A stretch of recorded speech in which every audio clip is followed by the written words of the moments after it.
बहुत पुराने समय की बात है। एक बार एक व्यक्ति ने तय किया कि उसे इस जीवन की हर मोहमाया को त्याग कर एक सन्यासी का जीवन जीना है। यह सोचकर वह अपने गुरु के पास गया और कहा, हे गुरुदेव, मैं एक सन्यासी का जीवन जीना चाहता हूँ। तब गुरु ने पूछा, क्या तू सच में सन्यासी बनना चाहता है? व्यक्ति ने कहा, हाँ गुरुदेव, मैं सच में सन्यासी बनना चाहता हूँ। तब गुरु ने कहा, ठीक है, आज के बाद तू मुझसे कभी नहीं मिलेगा। जब ज़रूरत होगी मैं तुझे खुद बुला लूँगा। इस आश्रम में 500 से अधिक सन्यासी हैं, तुझे भी उनकी तरह रहना है। व्यक्ति ने कहा, ठीक है, और वह जाकर एक बंद कमरे में चुपचाप बैठा रहता। उसे चावल कूटने का काम दिया गया था। वह रोज़ 500 सन्यासियों के लिए चावल कूटता। जब थक जाता तो वहीं सो जाता और फिर वापस चावल कूटने लगता। उसे लगता था जब गुरुजी को उसकी ज़रूरत होगी वह खुद उसे बुला लेंगे, और इसी इंतज़ार में वह रह गया। वह सुबह से शाम तक बस चावल कूटता रहता, क्योंकि गुरुजी ने उसे यही करने को कहा था। 12 सालों तक लगातार यही चलता रहा, लेकिन तब तक वह बेहद शांत हो गया था। उसके मन में ना कोई विचार, ना कोई अड़चन। वह इसी काम में लगा रहता। 12 सालों में उसकी चावल कूटना ही दिनचर्या बन चुकी थी। 12 साल बाद गुरु को लगा कि अब उसका अंतिम वक्त आ गया है। तब उन्होंने यह घोषणा करवा दी कि जो भी मेरा उत्तराधिकारी बनना चाहता है वह रात में मेरे कमरे की दीवार को फांद कर आएगा और 4 पंक्ति लिख कर जाएगा। उस पंक्ति में जीवन को कैसे सही तरीके से जीना है उसे यह लिखना होगा।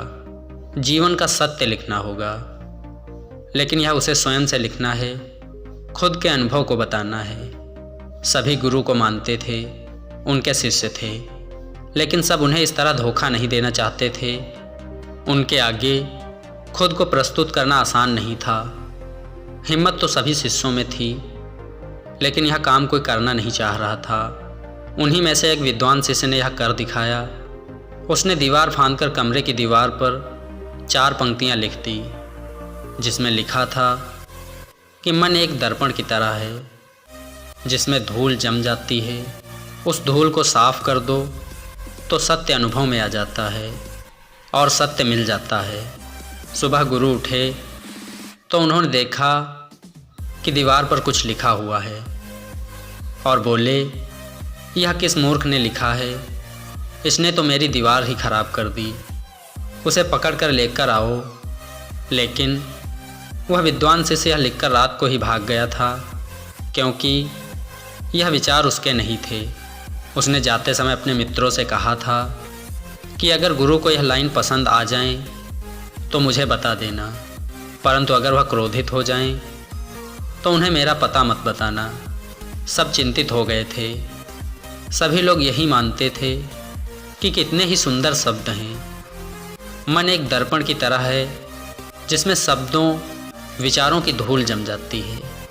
वही उसे साफ कर दें तो सत्य दिखाई देने लगता है। इसमें गलत क्या है? गुरु तो कुछ ज़्यादा ही सख्त हैं। देखते हैं वह इससे ऊंची बातें कहाँ से लाते हैं। पूरे आश्रम में यही बातें चल रही थी।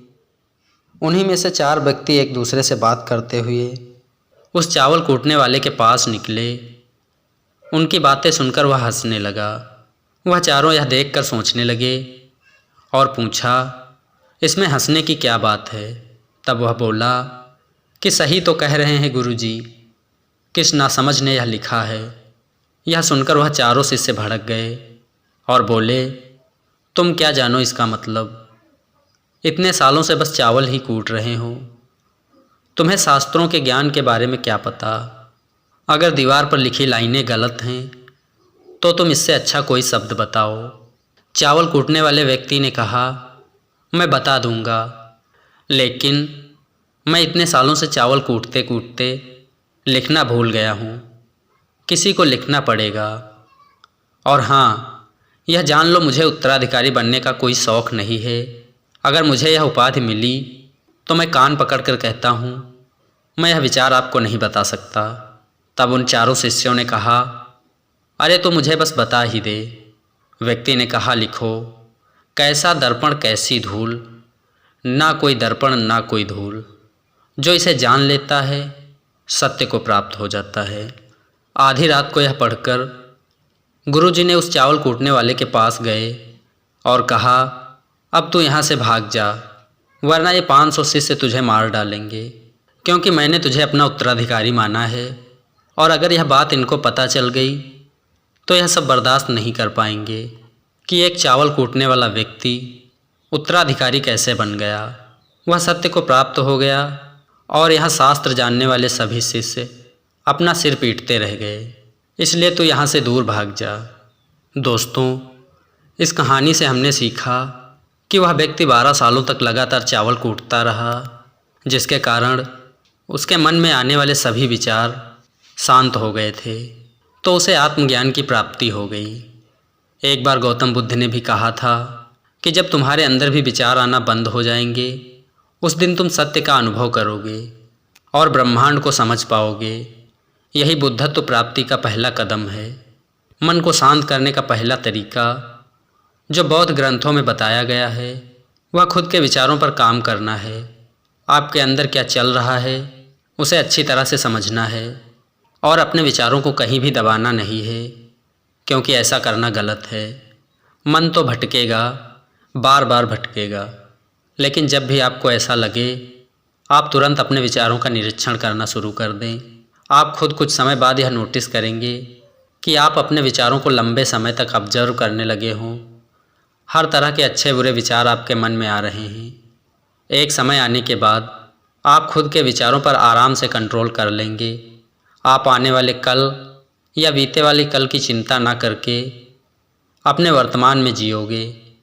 जो अभी इस समय आपके सामने है, आपको उसी पर अपना ध्यान केंद्रित करना है।